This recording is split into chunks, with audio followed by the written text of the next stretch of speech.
War never changes. It just gets reboots. Welcome, everybody, to my first of 10 reviews. Today we take a look at All Quiet on the Western Front, an adaptation to the 1930 Best Picture winner, which in turn is an adaptation of the book, though I guess maybe it's more accurate to say that this is also an adaptation of the book. Whatever the case, it's depressing as hell, which means it's an Oscar darling. Let's take a look and find out why. Vorwärts! Mit Gott, der mit uns sein wird, wie schon mit unseren Vätern war.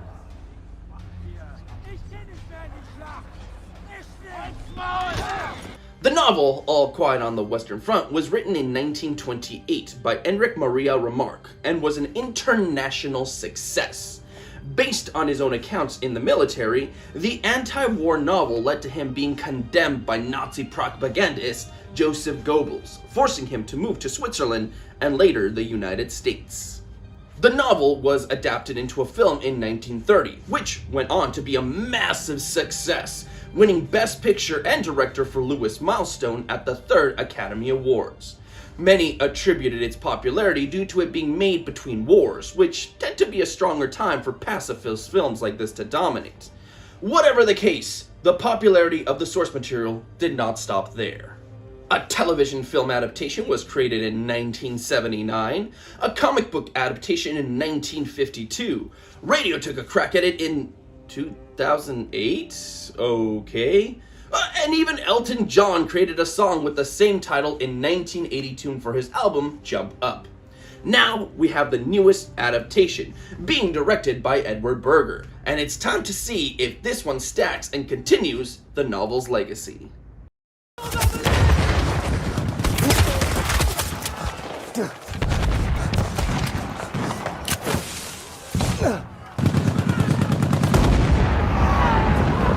The year is 1917 in Germany. 17-year-old Paul enlists in the army along with 3 close friends to prove their patriotism to their country, unbeknownst of the horrors of war.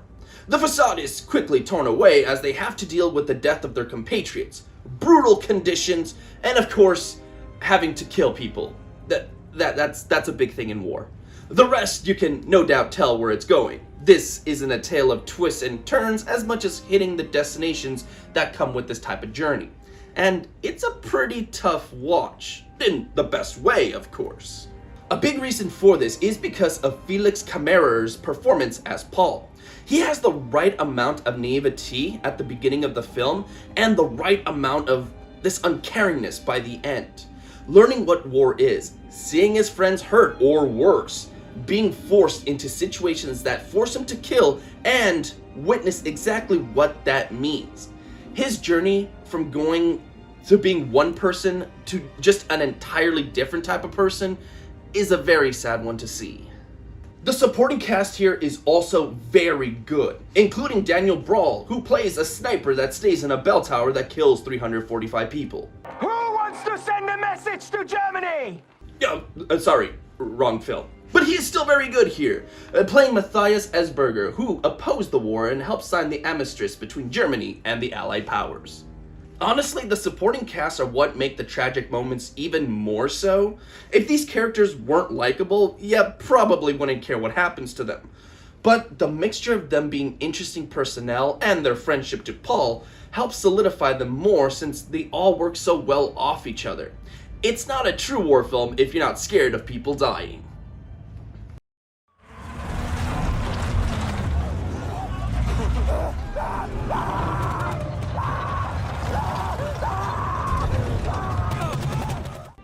Personally, I believe another strong aspect of why the film works so well is its cinematography. Look at the scenes where they're in combat, or that great and tragic shot of the soldiers dead in that building. Those are the moments that truly stick with me and I can still picture in my mind. It would be nice if those shots were also present in some of the more mundane moments, but I get it would probably lessen the impact of the other scenes if every shot was that intense.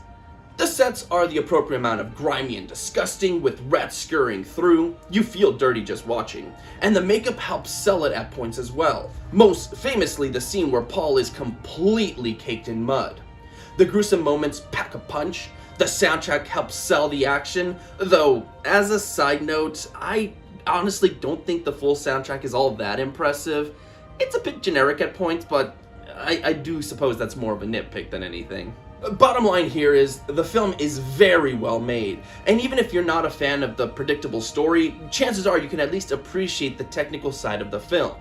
At the helm is Edward Berger as director, whose choice of camera placement and movement is very well decided.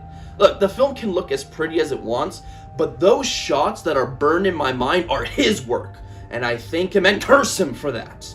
I hope we see more from him in the future.